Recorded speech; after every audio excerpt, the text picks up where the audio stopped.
This is America in the Morning from Westwood One. Good morning, I'm John Trout. It's Monday, June 24th, 2024. Here's what's coming up on America in the Morning. Across Iowa and South Dakota, days of relentless rain and swollen rivers resulting in record flooding.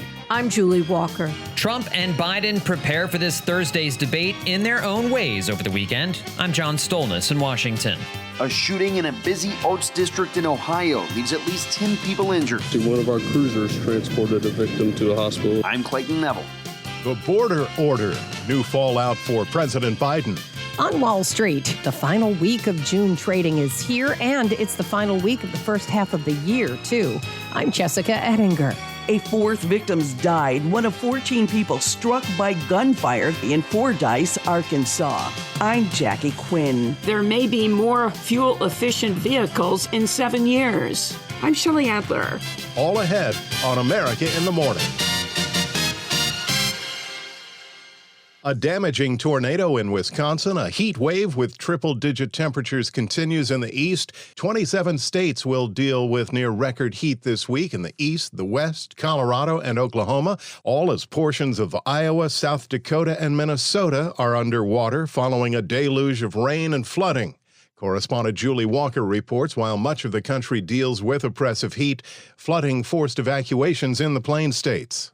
Across Iowa and South Dakota, days of relentless rain and swollen rivers resulting in record flooding. In Iowa, Eric Tigas with Clay County Emergency Management says flooding surpassed the 1953 record, with the river cresting as high as 22.1 feet. The electronic gauge that the Iowa Flood Center put in was underwater. He says when the flood gauge is underwater, it's high, and that high water forced hundreds of rescues, says Spencer City Fire Chief Jesse Colson. This started for us at Saturday morning at 5:15 with our first rescues. We had 2 people in a submerged vehicle. By the time it was over, we conservatively rescued 383 people. Officials say the water needs to recede enough so that residents can get back home safely and that electric and drinking water remain an issue. Rock Valley, Iowa evacuated most of the population, with some climbing onto roofs to get out, says Mayor Kevin Van Otterloo. We had the high-speed boats here, and they could fight the current, and we did get everybody off the roofs.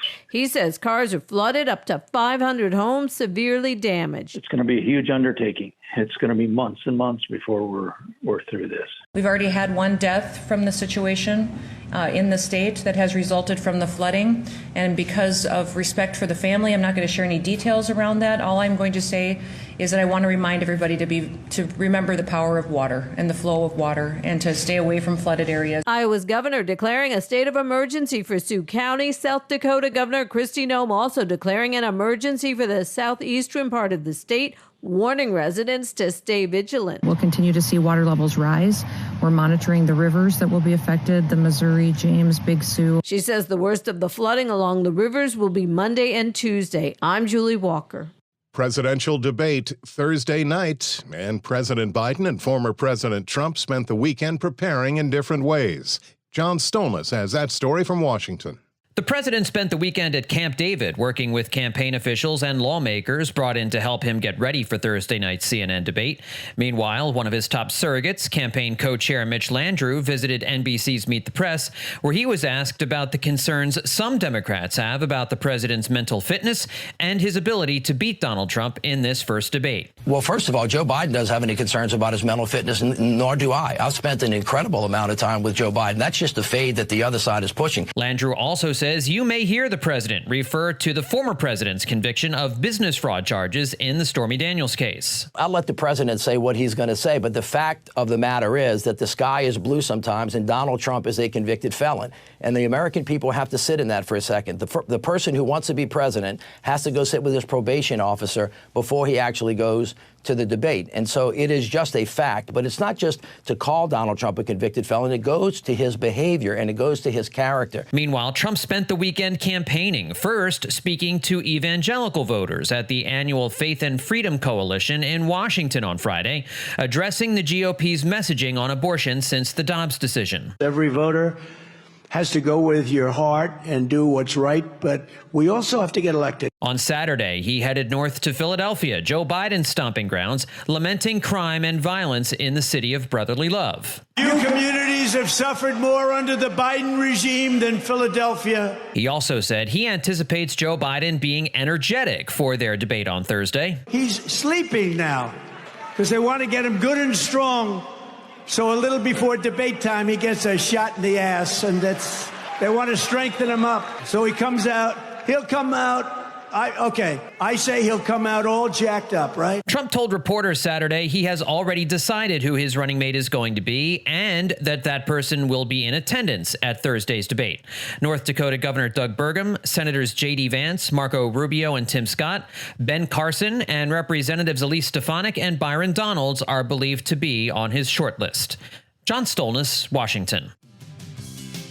Border Patrol arrests significantly down when America in the Morning continues after these messages.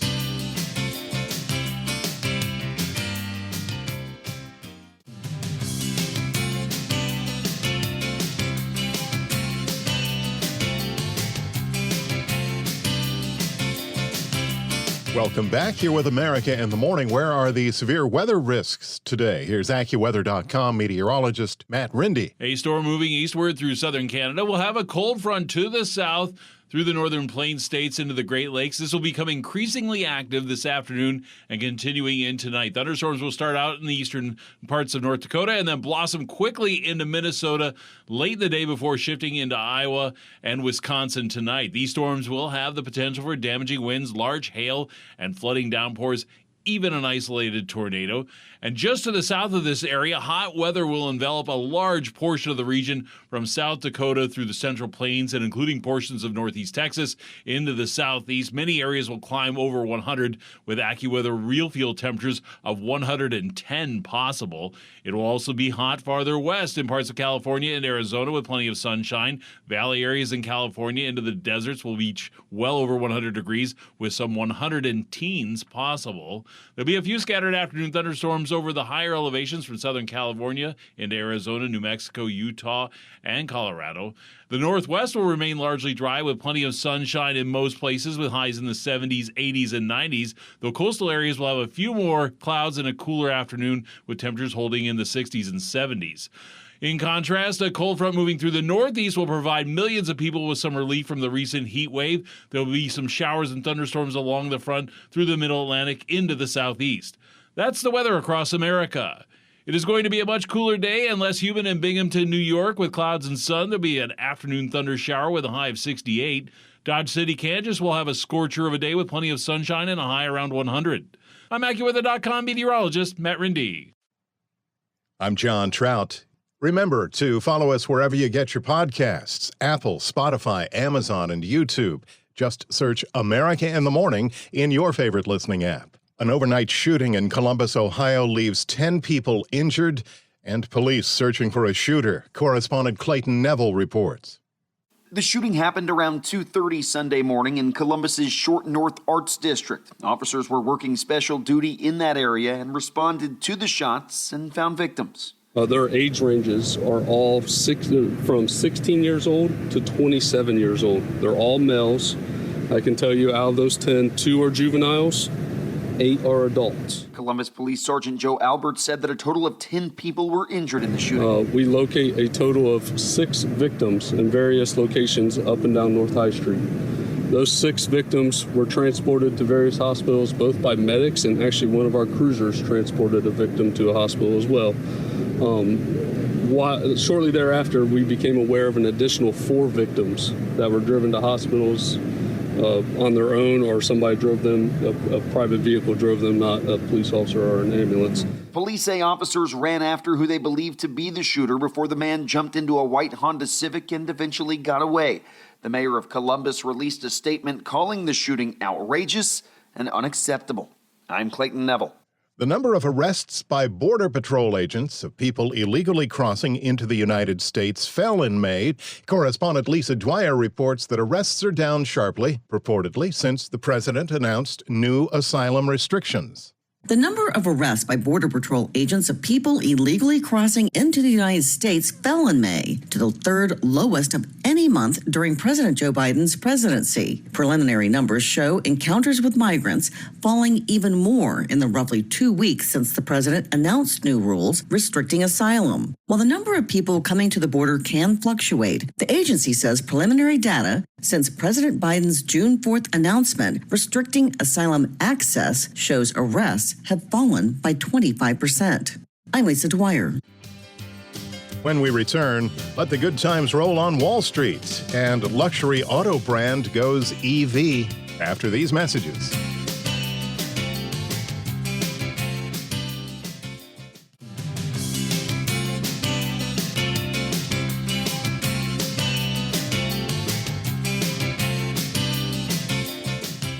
This is America in the Morning. The Business Report is sponsored by Fisher Investments. Fisher Investments is a fiduciary, always putting clients' interests first.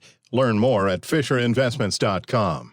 Here's CNBC's Jessica Ettinger with the Monday Report. Wall Street opens this morning for the final week of June trading. It's also the final week of the first half of 2024. The Dow's coming off its best week since May.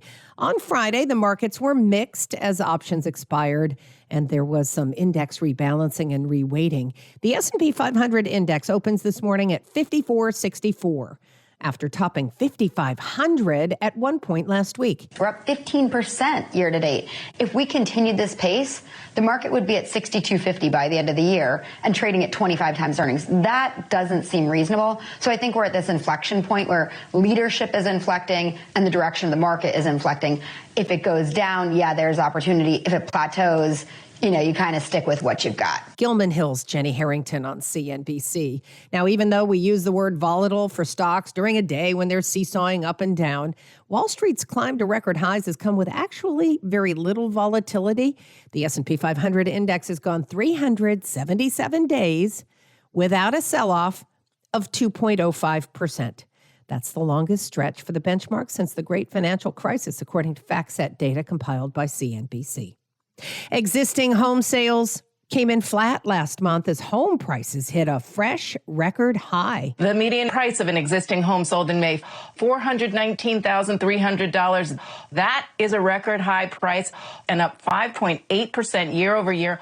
All regions saw price gains. I would note that's a median, though, and it's skewing higher because the higher priced homes are selling more. There's more supply over there. CNBC's Diana Olick. Tesla has cut about 14% of its staff so far this year, more than the announced 10% workforce reduction. The company's lost about a quarter of its value so far in 24. Shares are down 26%. A well-known luxury automaker jumping onto the EV bandwagon. Ferrari is expanding, but not to make too many more cars, just to start making electric ones. They're going to build the first all-electric Ferrari. That model won't be released until the end of next year. They only produce less than 14,000 cars. The wait time for Ferrari now up to 3 years. The CEO told me that Ferraris will remain a highly exclusive and hard-to-get luxury product. A luxury company is a company that is using, let's say, the technology, the innovation, the storytelling to feed that emotional side that we all have. And Ferrari makes a profit of over $120,000 per car. So you'd have to sell 27 Teslas to get the dollar profit of just one Ferrari. CNBC's Robert Frank. On today's watch list, no big earnings reports today. Target has a big announcement coming. All right, thank you for the heads up. CNBC's Jessica Ettinger. When we return on America in the Morning, the Fed's target fuel economy standards after these messages.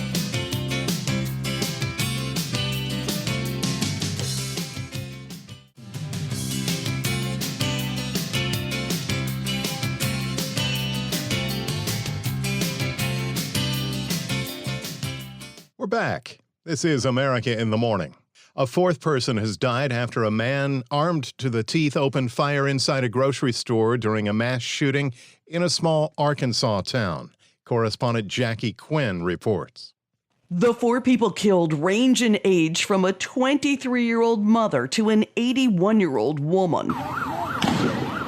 The shooting happened Friday at the Mad Butcher grocery store in Fordyce. Witness David Rodriguez capturing the gunfire. There's somebody lying in the parking lot. Police identified the suspect as 44-year-old Travis Eugene Posey, known by some of the families of the victims. He didn't think about no kids. He didn't think about the people that was around and the genuine people who lost their lives. Janeria Holton, courtesy of KATV. No reason has yet been made public for the carnage at a small grocery store where people try to hide to escape the barrage of bullets. I'm Jackie Quinn.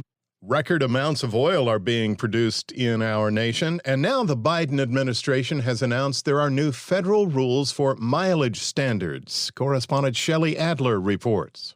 New federal rules by the Biden administration want new vehicles sold in the U.S. to average about 38 miles per gallon of gas in 2031. That's up from about 29 miles per gallon this year. According to requirements released by the National Highway Safety Administration, the final rule will increase fuel economy by 2% per year for model years 2027 to 2031 for passenger cars, while SUVs and other light trucks will increase by 2% per year for model years 2029 to 2031. The administration says the new standards will save almost 70 billion gallons of gas through 2050. I'm Shelley Adler. America in the Morning for Monday, June 24th, 2024 is produced by Jeff McKay. Senior producer Kevin Delaney. I'm John Trout. This is Westwood One.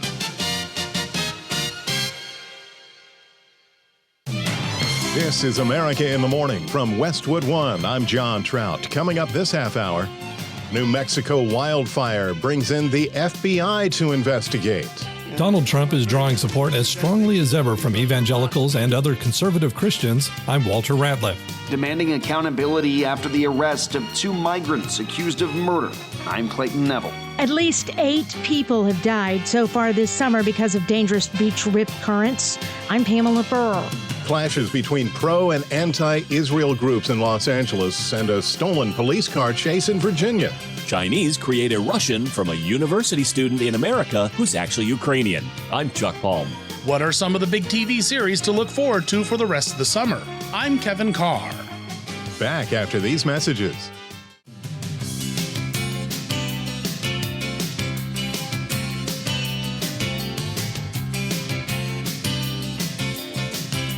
You're with America in the Morning. Summer temperatures are skyrocketing. Here's AccuWeather.com meteorologist Matt Rindy with the Monday forecast. Hot weather will envelop a large part of the region from South Dakota into the Central Plains, as well as portions of Texas into the southeast. Many areas will climb over 100 with AccuWeather real field temperatures of 110 possible. Those with outdoor work and play should use caution during the peak of this heat. It'll also be hot farther west through parts of California and Arizona with plenty of sunshine. Valley areas in California into the deserts will reach well over 100 with some 110s possible. There will be a few scattered afternoon thunderstorms over some of the higher elevations from Southern California into Arizona, New Mexico, Utah, and Colorado. In contrast to the heat, a cold front having moved through the northeast will provide millions of people with relief from the recent heat wave to hit the area. There will be some showers and thunderstorms along this front through the middle Atlantic into the southeast. A few of those storms could turn gusty in parts of North and South Dakota. Additionally, some showers and thunderstorms will be across the northeast from northern New York into New England as a second part of the system moves through, but overall it will be cooler with lower humidity. Meanwhile, a storm moving eastward through southern Canada will have a cold front to the south of it through the northern plains into the Great Lakes. This will become increasingly active this afternoon and continuing tonight.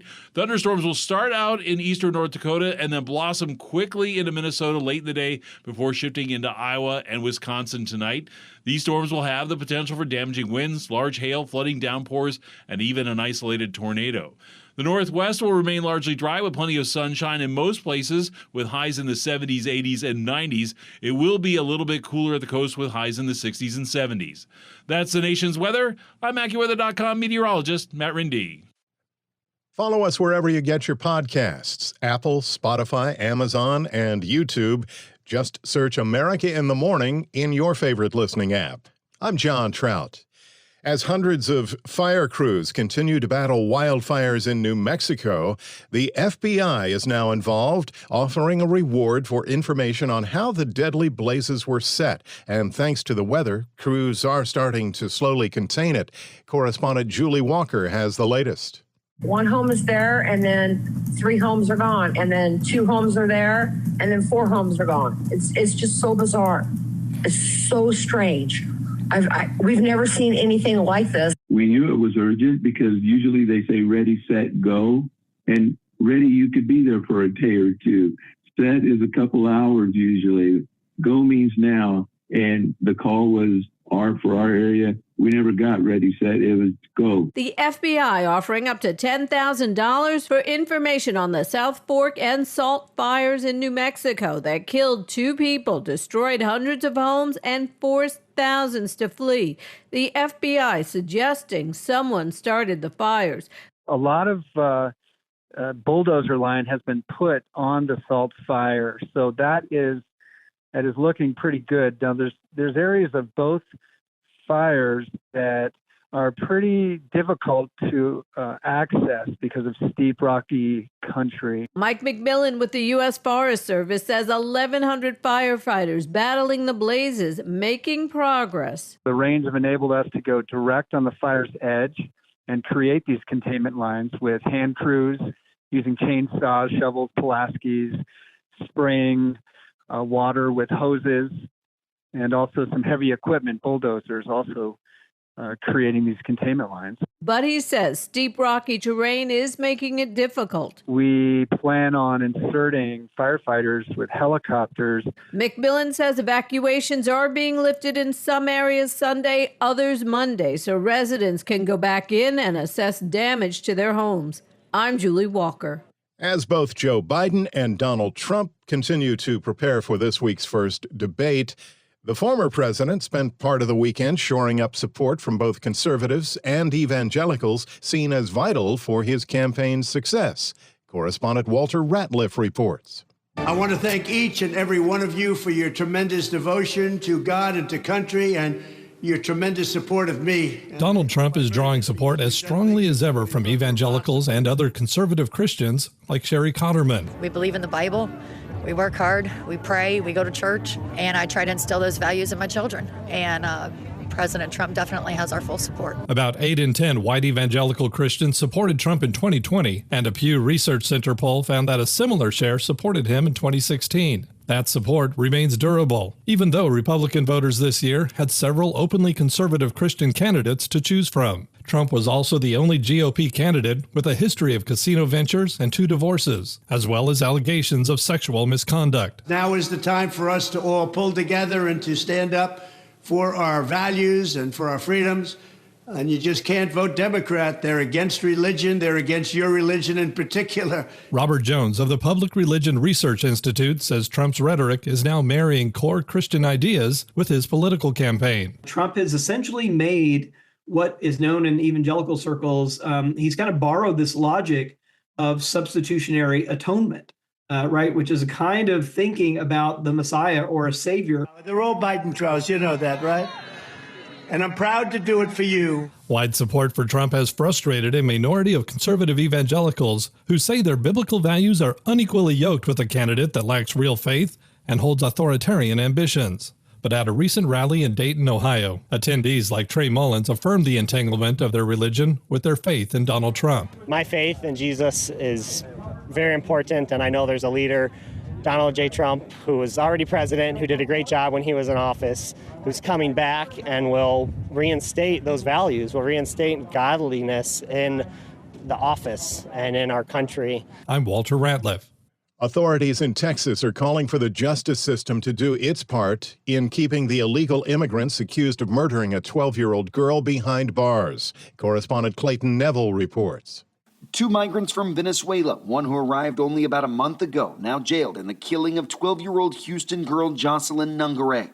Police identified the 2 suspects on surveillance video as they're seen following the girl into a convenience store.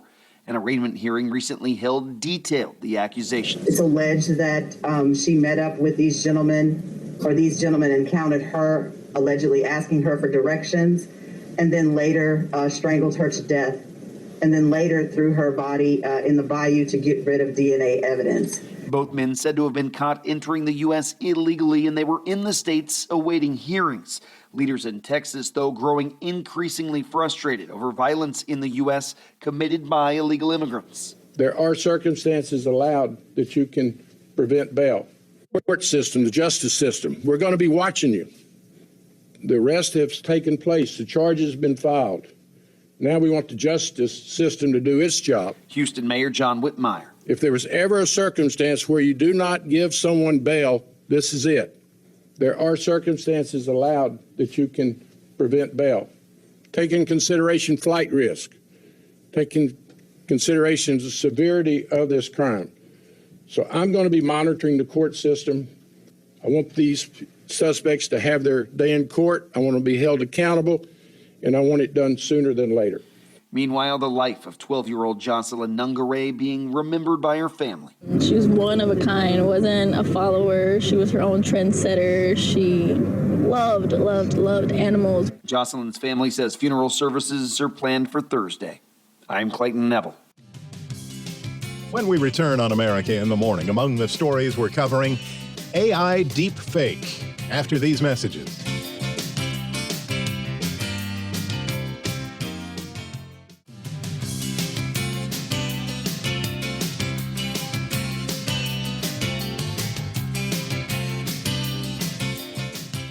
Welcome back. You're with America in the Morning. I'm John Trout. Just days now into summer, and we've already seen some tragedies along the Gulf beaches in Alabama and Florida as deadly rip currents have taken the lives of as many as 8 people. Pamela Furr reports. There is a high risk of rip currents right now along the eastern and Gulf coasts with a warning. Beachgoers beware. At least 8 people have drowned so far. National Weather Service meteorologist Jay Engel tells ABC News. Breaking into the summer season and the timing of these stronger rips this week, I think that may be causing the quote-unquote perfect storm in terms of people not being acclimated for beach rip current season. Swimmers are urged to stay near lifeguards and pay attention to the beach patrol warnings. Officials use colored flags to warn of the danger. For instance, 2 red flags mean the water is closed. 1 red flag means there is a high hazard on the water. Yellow means medium hazard, and green means there is a low hazard. And if lifeguards see sharks, that's a purple flag. These beachgoers didn't know about these flags until they hit the beach in Panama City, where they saw 3 men get pulled in by a rip current. They spoke to Fox 10 in Mobile. I learned about the beach flags when I arrived on the beach. Yeah, I've been to the beach a lot, so I knew about them, but I mean, even to just be a red flag, people think like, oh, it's not double, we can still get in the water. I'm Pamela Furr. Violent clashes break out in Los Angeles where anti-Israel protesters who blocked people from entering a synagogue were met by counter-demonstrators.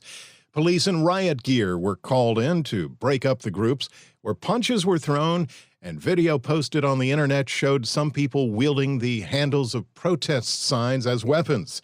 Police did not report if any arrests were made, and no injuries were reported. America in the Morning continues.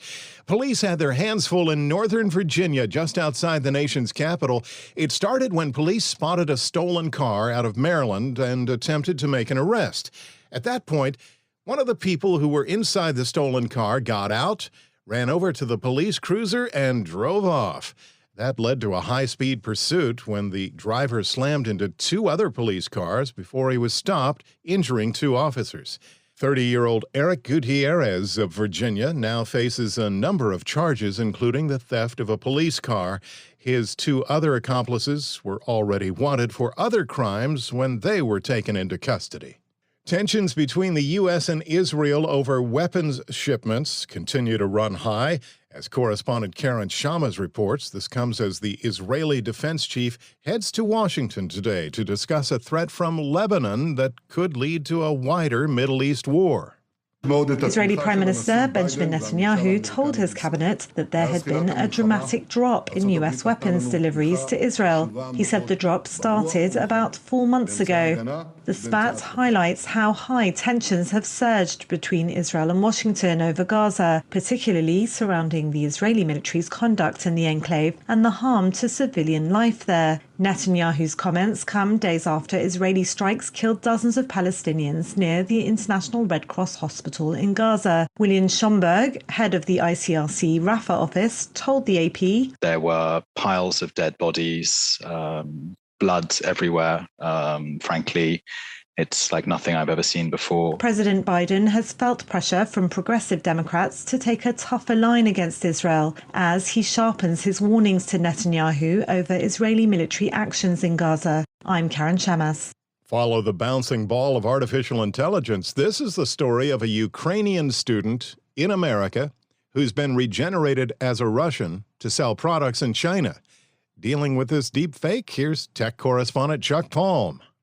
Olga Loic, a University of Pennsylvania student, has had her identity stolen and refashioned in a very unique way. The 21-year-old Ukrainian YouTuber has had an artificial doppelganger turned into a Russian girl named Natasha, created by the Chinese using AI. The Russian deepfake Natasha speaks fluent Chinese and wanted to thank China for its support of Russia and made a little money on the side selling products like Russian candies. To add insult to injury, the fake account has hundreds of thousands of followers in China, far more than Loic herself. Loic said, "This is literally my face speaking Mandarin, and in the background, I'm seeing the Kremlin and Moscow, and I'm talking about how great Russia and China are. That was really creepy because these are things I would never say in life." This growing trend of Chinese social media say that they seek to support the Russian war by selling imports from their homeland. Be sure to chime in at the new website, allthetoptech.tech. I'm Chuck Palm. Monday Sports is in. Here's our Robert Workman. Baseball on Sunday, the Mets thumped the Cubs 5-2 last night, hitting 3 homers. New York relief ace Edwin Diaz came on to nail it down in the 9th, but never got to throw a pitch. The umpires ejected him for having a foreign substance. That could mean a 10-game suspension. Twins blanked the A's 3-0. Pablo Lopez took a perfect game into the 6th and struck out 14 in a combo 3-hitter. Rangers shut out the Royals 4-0. Max Scherzer got the win in his season debut for manager Bruce Bochy. First start back, throw the ball like that, no walks, 1 hit, 5 innings, just incredible job what he did tonight. It's good to see him out there. Jose Areña went the rest of the way, just 2 hits allowed between them. Cardinals over the Giants 5-3. Sonny Gray threw 7 innings of 1-hit ball. Astros pounded out 15 hits as they completed a sweep of the Orioles. Houston has won 5 in a row. Guardians won their 5th straight, shading the Blue Jays. Brewers hung up a 5 spot in the 2nd and beat the Padres. Tigers scored 5 times in the 1st inning, then 4 more in the 2nd as they trounced the White Sox. Nationals got 2 in the 9th to tip the Rockies. Braves down the Yankees. Rays eluded the Pirates. Phillies over the Diamondbacks. Marlins sank the Mariners, and the Red Sox ripped the Reds. The College World Series is going the distance. Number 1 Tennessee topped number 3 Texas A&M 4-1 thanks to 2 run taters in the 7th and 8th innings to force a decisive Game 3 in Omaha tonight. Game 7 of the Stanley Cup Finals is tonight as well. The Edmonton Oilers at the Florida Panthers. Edmonton coach Chris Knobloch looking for one more W. I think players have had their backs up against the wall since November.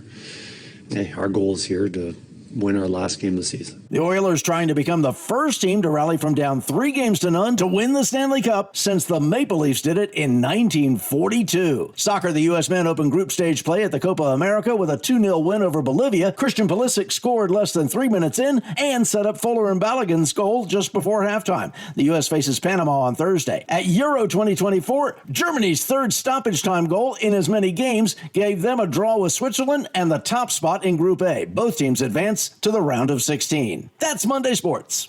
Thank you, Robert. Coming up on America in the Morning, screening the big screen and screening the small screen. Back after these messages.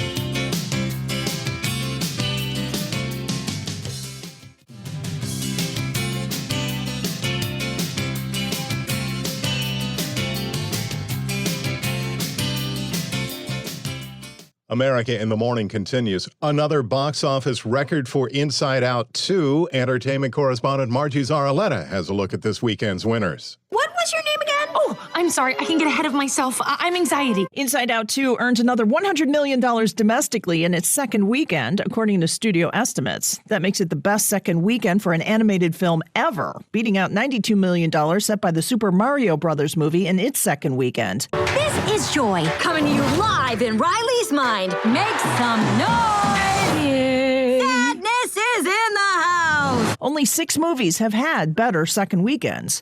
Open the register. Stay right there. Is that Skittles on the counter, Marcus? This ain't mine, Mike. Yes, it is. Go. Marcus, get in the car. He has a gun to my head. Want to deal with him? You want to deal with me? Sorry, sir, but I gotta go. Call 911. Aren't you the police? This week's number 2 movie is Bad Boys Ride or Die. The Bike Riders, starring Jodie Comer and Austin Butler, debuts in third. Say when. Never, John. Bury me in cheese. The Garfield movie is number 4, with Kingdom of the Planet of the Apes at number 5. I'm Archie Zaraletta. There have been some big debuts on television for the first half of 2024. Kevin Carr has a look at what lies ahead on the small screen for the rest of the year. As we lean into the heat of the summer, let's take a look at the hot TV shows that will be capturing everyone's attention. It is a partnership agreement so that you can push me and I can push you. It's a good thing, right? Yeah, no, it's great. Hulu's award-winning series The Bear drops its 3rd season at the end of the month on June 27th. Citizens of Rome, place your bets well, for there are those about to die. Anthony Hopkins spearheads the gladiators of ancient Rome with the Peacock original series Those About to Die, premiering on July 18th. Love the smell of karate in the afternoon. If you're anxious to see how the Karate Kid spin-off Cobra Kai ends, boot up Netflix on July 18th when the first half of the final season drops. 3 words to describe Emily in Paris season 4.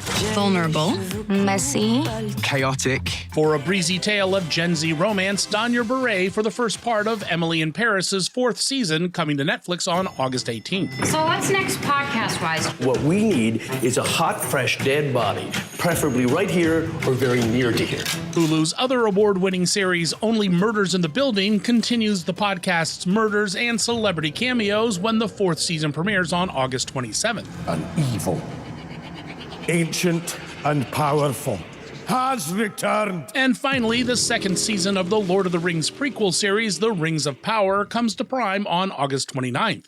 I'm Kevin Carr. America in the Morning for Monday, June 24th, 2024 is produced by Jeff McKay. Senior producer Kevin Delaney. I'm John Trout. This is Westwood One.